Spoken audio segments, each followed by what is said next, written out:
Hoje o Opção Saúde vai tratar de algumas doenças que atingem o pulmão. Quais os sintomas? Como são contraídas? Como tratá-las? Tudo isso você confere agora no Opção Saúde.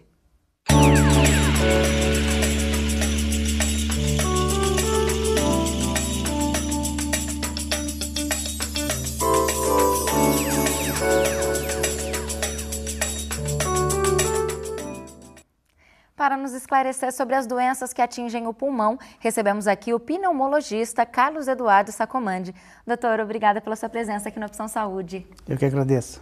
Bom, a gente já começa o programa esclarecendo aqui, tirando uma dúvida, doutor. A gente ouve falar popularmente em água no pulmão. O que é isso, doutor?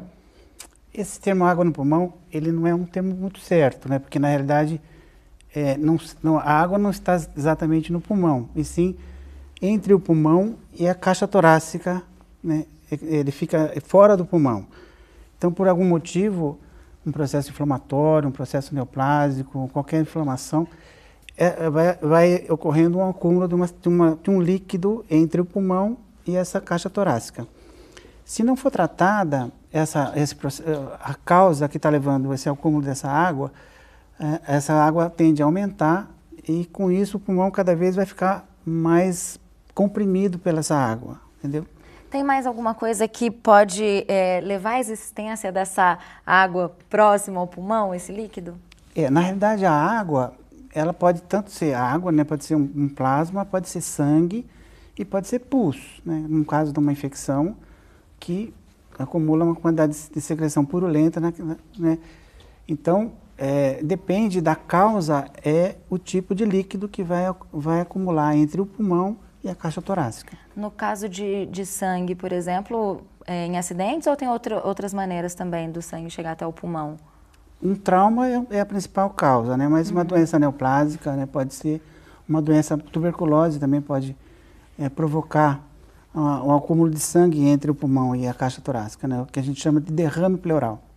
Tá. Agora, doutor, quem tem esse líquido próximo ao pulmão, como o doutor nos explicou, sente o quê? Quais são os sintomas? O sintoma vai depender da quantidade de líquido que existe, né? Uma quantidade pequena, às vezes é assintomática, né? O paciente não sente nada e o diagnóstico dessa água é feito através de um raio-x de rotina, foi encontrada lá uma quantidade de líquido. À medida que essa quantidade de líquido aumenta, o pulmão vai ficando restrito, ele vai perdendo espaço para encher. Então, a pessoa começa a ter falta de ar, né? O sintoma mais comum é a falta de ar e acompanhado de tosse, né? A tosse, nas doenças respiratórias, a tosse é um sintoma muito frequente, né? Então, tosse e falta de ar é assim, o que chama mais a atenção do paciente, que faz ele procurar o médico. Doutor, agora uma outra doença que atinge, né, a qualidade, que afeta a qualidade de vida de quem é portador da doença é o enfisema. O que é o enfisema? O enfisema é uma doença que acomete os pulmões, é exatamente os pulmões, né?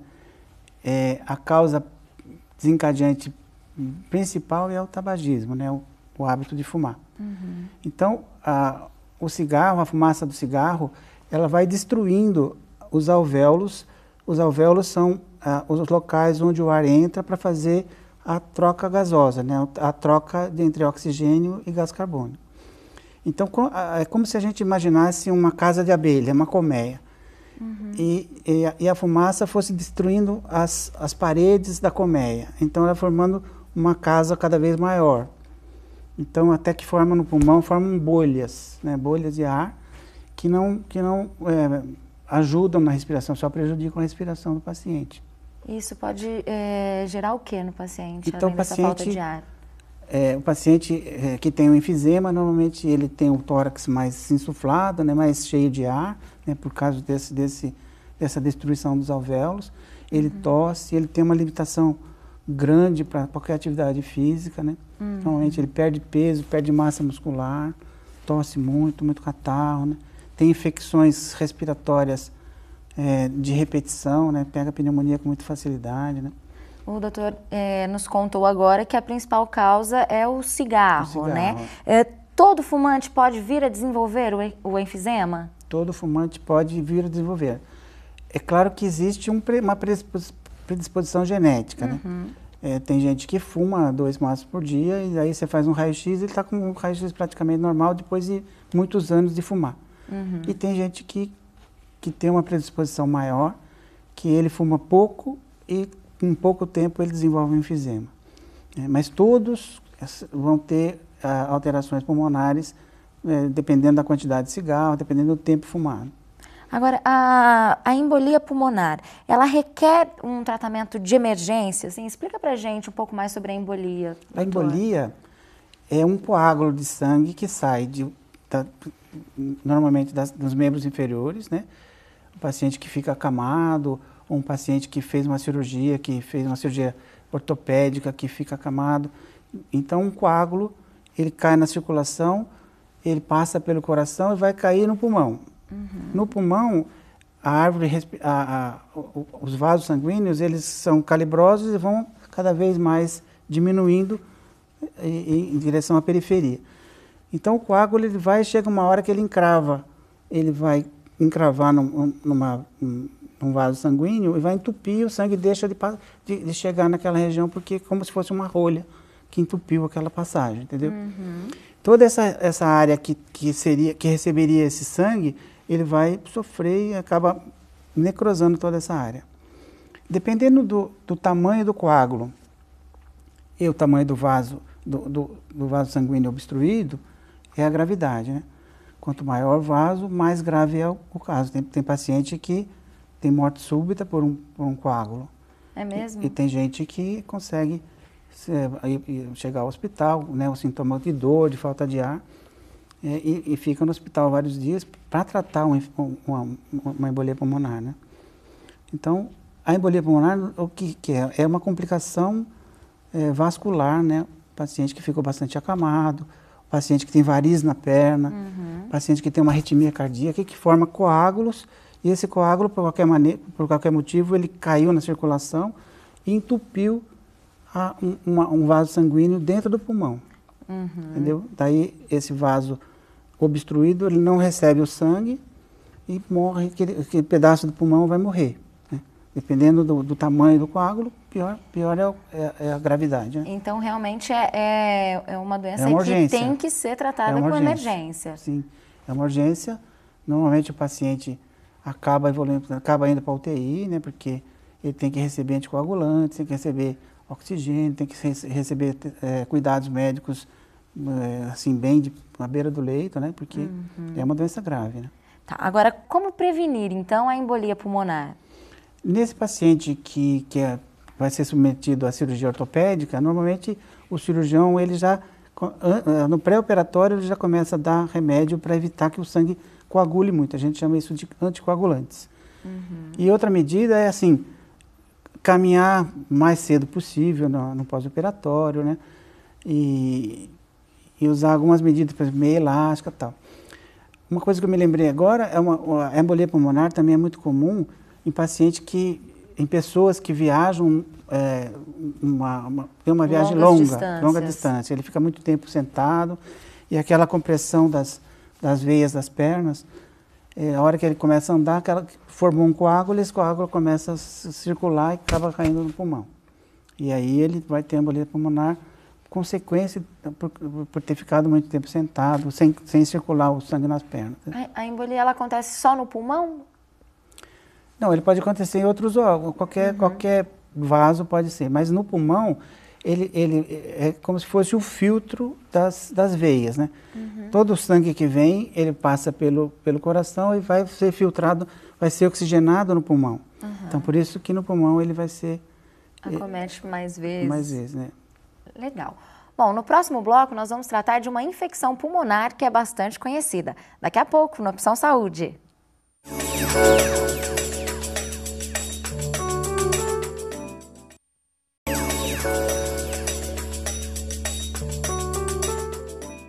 O Opção Saúde está de volta hoje falando sobre doenças pulmonares. Para tirar as nossas dúvidas, recebemos o pneumologista Carlos Eduardo Sacomandi. E neste bloco nós vamos falar sobre pneumonia. Dr. Carlos, a pneumonia ela é uma infecção contagiosa? Ela é uma infecção, nem sempre é contagiosa. A pessoa que adquire a pneumonia, ela normalmente adquire a pneumonia por bactérias que normalmente habitam a orofaringe e tal, sem provocar uma infecção. E ela causa infecção quando a imunidade dessa pessoa, por qualquer motivo, cai, né? Então é como se fosse uma guerra constante entre o agressor e a defesa. Quando a defesa, por qualquer motivo, perde um pouco a eficiência, a infecção aparece. E o que pode causar isso? Qualquer estresse emocional, um estresse orgânico na pessoa que fez um excesso de trabalho, dormiu mal, ou se expôs a um ambiente muito com mudanças bruscas de temperatura, né? O paciente que perdeu peso rapidamente, está fazendo um regime muito intenso, né? São causas que provocam uma queda na resistência. E quando a resistência cai, dá chance para a bactéria se manifestar. Um resfriado, por exemplo, também pode desencadear a doença? Um resfriado, ele é uma causa de baixa resistência e já facilita, porque normalmente o resfriado mais intenso, o pulmão já está cheio de catarro, né, as vias aéreas congestionadas, e a bactéria se aproveita disso e acaba se instalando no pulmão, né, e causando uma pneumonia. Doutor, fumantes, por exemplo, quem fuma tem mais predisposição a ter pneumonia ou não necessariamente? O fumante mais idoso, com certeza, porque nesse paciente, o idoso ele já tem uma predisposição a ter mais secreção, né? E se ele é fumante, a quantidade de secreção já é bem... Então é comum a gente ver o paciente idoso fumante de manhã tosse, aquele monte de secreção. E aí ele, com essa secreção também predispõe a bactéria se instalar no tecido pulmonar, né, dentro do pulmão, e provocar uma infecção. E quais são os sintomas da pneumonia, doutor? Para saber mesmo assim que realmente a pessoa pode estar tendo, porque acho que confunde muito com os sintomas de uma gripe forte, né? A gripe forte às vezes pode dar até mais sintoma do que uma pneumonia. Mas o sintoma de pneumonia, normalmente o paciente tem uma queda no estado geral, ele fica bem debilitado, indisposto, sem apetite, normalmente tem febre, a febre não é uma febre tão alta, normalmente 37,5, 38, 38,5, não é uma febre exagerada como uma febre de uma gripe, né? A gripe dá uma febre mais alta. É o paciente que tosse, mas nem sempre a tosse chama atenção, porque o paciente fumante, ele já tem tosse. E ele não, o sintoma de tosse para ele não é tão importante. Às vezes, um sintoma assim como um escarrar sangue, ele nota que tem sangue no escarro, esse é um sintoma que chama atenção. Chega a sentir alguma dor no local, nos pulmões ou não? O paciente tem dor quando a pneumonia está numa região onde é bem próxima à pleura. A pleura é o que reveste o pulmão, uma película que reveste o pulmão. Se a pneumonia está numa região bem próxima da pleura, que é bem inervada, então o paciente tem dor quando respira fundo, quando tosse, né, que a gente chama respiratório dependente. A dor respiratória. Então, se ele enche o peito, ou se ele tosse, ou se ele espirra, tudo dói, né? Então, ele pode ter esse tipo de dor dependendo da localização da pneumonia. Doutor, e como é feito o tratamento da pneumonia? O tratamento é feito com antibióticos, né? Além do antibiótico, dependendo da bactéria, é escolhido o tipo de antibiótico, né? O médico, dependendo do raio-x, dependendo do quadro clínico, da faixa etária, então ele tem mais ou menos a ideia que tipo de bactéria está provocando a tal infecção e dependendo desse tipo de bactéria, ele escolhe o antibiótico mais adequado. Às vezes o paciente tem que ser internado, um paciente mais idoso, um paciente prematuro, uma criança pequena, tem que ser internado, às vezes está dependendo de oxigênio também para tratar, tem que ser no hospital, tal, mas a grande maioria das vezes o paciente com pneumonia é tratado em casa com antibiótico. Doutor, e há vacina contra a pneumonia? Existe uma vacina para prevenir pneumonias por uma bactéria chamada pneumococo. A bactéria pneumococo é o que mais frequentemente provoca pneumonia no paciente que a gente chama de pneumonia na comunidade, né? Então, como é o mais frequente, foi desenvolvida uma vacina para tratar para prevenir esse tipo de pneumonia. E essa vacina é administrada principalmente para idoso, acima de 60 anos, que tem a possibilidade de uma complicação pela pneumonia muito mais provável, entendeu? Uhum. Então, nesses pacientes, o governo até vacina gratuitamente essa faixa etária, pensando nas complicações que esse paciente pode ter se tiver uma pneumonia. Bom, a gente falou agora, citamos, né, os idosos. Existe algum grupo de risco, além dos idosos, por exemplo, as crianças, doentes crônicos, que estão mais propensos a ser contagiados pela pneumonia? Existe. Além dos idosos, a criança pequena, né, muito mais, porque a via aérea, né, por onde o ar entra nos pulmões da criança é muito pequeno. Então, qualquer secreção consegue obstruir. E o pulmão obstruído de catarro fica muito fácil para a bactéria se alojar ali, né? Ela encontra um ambiente escuro, úmido, quente, ventilado, né? É um meio de cultura, né? Então, por isso que a criança é muito mais acometida por pneumonias, principalmente nessa época de inverno, né? Maio, fim de maio, junho, julho, a faixa onde a gente se encontra mais pneumonia. Pronto-socorro infantil nessa época do ano fica lotado, né? Bom, doutor, no próximo bloco nós vamos falar sobre uma doença muito temida no passado, a tuberculose. Então continue com a gente, o Opção Saúde volta já.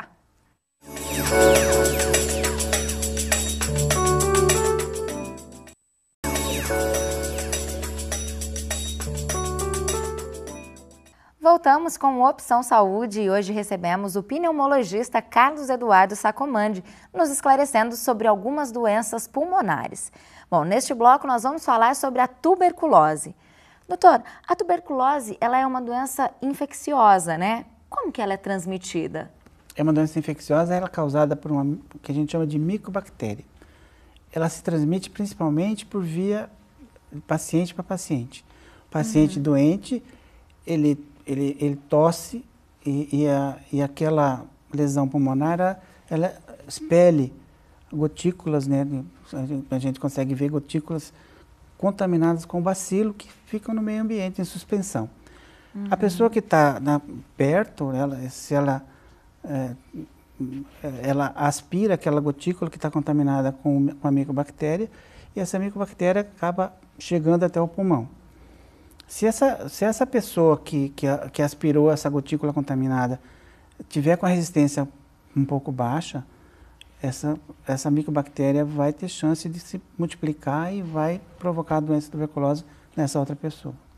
Bom, doutor, quando a gente ouve falar sobre tuberculose, normalmente a gente já associa ela ao pulmão. Ela pode afetar outros órgãos também? Qualquer órgão pode ser afetado pela tuberculose. O olho, os ossos, o coração, onde tiver corrente sanguínea, ela pode afetar. Mas a mais comum realmente é através do pulmão. A mais comum, com certeza, é o pulmão pela forma de contato, né? Pela facilidade de entrada no organismo, né? A pessoa está tossindo e a outra está aspirando e está se contaminando. As outras formas podem ser transmitidas, mas é muito mais raro. Tá. Agora, quais os principais sintomas da tuberculose, doutor?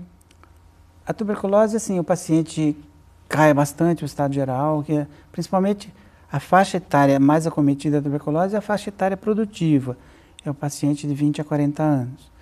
Ele começa a emagrecer, ele começa a ficar indisposto, começa a ter febre no final da tarde, no comecinho da noite. Depois da febre, normalmente ele fica muito suado, chega até ter que trocar a roupa do corpo, porque dá o que a gente chama de sudorese noturna, e começa com tosse, e uma tosse no início seca, daí algum tempo ele começa a ter eliminação ter que ter expectoração. Não é raro ele expectorar e sair sangue no escarro. E quando ele procura um médico, normalmente ele já tem uma lesão assim importante no pulmão, né? Doutora, a gente falou sobre essa questão da tuberculose normalmente acometer mais os pulmões, mas quando ela acomete outros órgãos, como é transmitida essa doença? Também pode ser por vias aéreas mesmo, pulmonares? essa é a outra forma de contágio é por via hematogênica. Então, o paciente que teve um contato com o bacilo, ele deglutiu o bacilo, por algum motivo ele acabou engolindo, ele caiu na via digestiva e entrou na via sanguínea e se alojou num determinado órgão onde o sangue levou, entendeu? Então, essa é a outra forma de contaminação. E o contato direto, assim, pele a pele, é muito difícil, né? Tá. Agora, é necessário que todos que morem ou convivam com o doente sejam examinados também? Sim. Normalmente, esses pacientes que estão doentes, existem, assim, pessoas que moram, várias pessoas no mesmo quarto, pacientes que moram, que estão presos, né? Tem vários prisioneiros na mesma cela. Então, a forma de contato é muito, assim, o contato é muito grande, né? Então, o que a gente faz? A gente examina todos os contatos, a gente chama de comunicantes. Então, é feito um raio-x do tórax, né? Porque é a forma mais comum, né? E normalmente a gente faz um teste que a gente chama de PPD. Então, mas o raio-x é um exame muito útil, né? Para fazer o diagnóstico dos contaminantes. E é comum a gente encontrar um paciente doente e mais alguém na família que está doente e está assintomático. Então, por isso que justifica a gente fazer a avaliação dos contaminantes, dos comunicantes, aliás. Doutor, hoje em dia a tuberculose tem cura, né? Como é feito o tratamento desta doença? O tratamento é feito através de medicamentos. Hoje um medicamento chamado Coxip, ele é distribuído gratuitamente pelo centro de saúde. Nesse Coxip existem 4 antibióticos no mesmo remédio. Então, o paciente vai ser tratado por 6 meses, ele toma o remédio diariamente, de manhã em jejum. Né? E é acompanhado pelo médico mensalmente, assim, se ele tiver uma boa evolução, ou mais frequentemente, se a evolução não é tão boa. Raramente a gente necessita internar esse paciente. A gente trata em casa e em torno do 3º, 4º mês ele já está assintomático e a gente mantém o tratamento, mesmo ele assintomático, isso é importante a gente dizer, que às vezes o paciente se sente bem e ele abandona o tratamento. Então, o tratamento... Há riscos nisso, em se abandonar o tratamento, doutor? É bem comum o paciente não sente mais nada e ele acha que sarou e para de tratar. E daí um tempo, um ano, 2, depois ele volta a ficar doente porque aquela doença não tinha sarado. Entendeu? Então, o importante é que ele trate os 6 meses. Antigamente, a pessoa que tinha a tuberculose, ela era obrigada a ficar reclusa, né? Hoje em dia, isso então não é mais necessário? Não é necessário, mas não é obrigatório. Mas eu vejo que em alguns casos seria necessário. Porque é comum um paciente, pai de família, ou uma pessoa que mora numa casa, ele está com tuberculose, ele não trata direito, ele está contaminando os outros da família, né? E não tem um poder de polícia. Antigamente, o paciente com tuberculose era colocado num sanatório e ele saía quando tivesse cura. Na minha opinião, hoje teria que ter esse paciente que não trata e que contamina as pessoas, os filhos, a esposa, teria que ser obrigatório para ele ficar no hospital e só sair de lá quando sarar. Bom, então, principalmente tem algum tempo, por exemplo, os primeiros meses, que é importante que, de repente, o paciente se resguarde e tenha o mínimo de contato com as pessoas? Como que seria isso? Se o paciente está tratando corretamente, ao fim do primeiro mês de tratamento, ele já não está contaminando mais ninguém. Mas se ele está tomando o remédio corretamente. O que acontece é que nem sempre as pessoas, né, o paciente que assim, ele é usuário de drogas, ou ele é um alcoólatra, tal, que ele assim, não se importa muito nem com ele, nem com a família, então ele acaba contaminando os outros. Ah, legal. Bom, então desde que esteja com a regularidade dos medicamentos ali em dia, tudo bem, o convívio tranquilo a partir de um mês. Uma coisa que precisa, que todo mundo faz é separar tudo, né, os pratos, isso não precisa, né, porque a doença, a gente costuma dizer que não é daqui para frente que o paciente vai contaminar as pessoas, é daqui para trás. Então, se até hoje não estava separado nada, não é daqui para frente que a gente separa, entendeu? Então, Então a gente orienta, falando, a família continua com o mesmo padrão de vida que existia, sem fazer nada diferente com esse paciente. É mais se preocupar em cuidar do paciente mesmo e ajudá-lo a tomar os Exatamente, medicamentos necessários, né, doutor? Sim. Bom, nosso programa já está chegando ao fim. Gostaria de agradecer muito a sua presença aqui, por ter nos esclarecido tudo isso sobre essas doenças pulmonares. Obrigada, viu, doutor? Eu que agradeço e estou à disposição para quando precisar. Com certeza, muito obrigada. Bom, lembrando você aí de casa que em nosso site você confere esse e todos os programas já exibidos na hora que quiser. Nós voltamos na semana que vem com mais uma Opção Saúde. Até lá!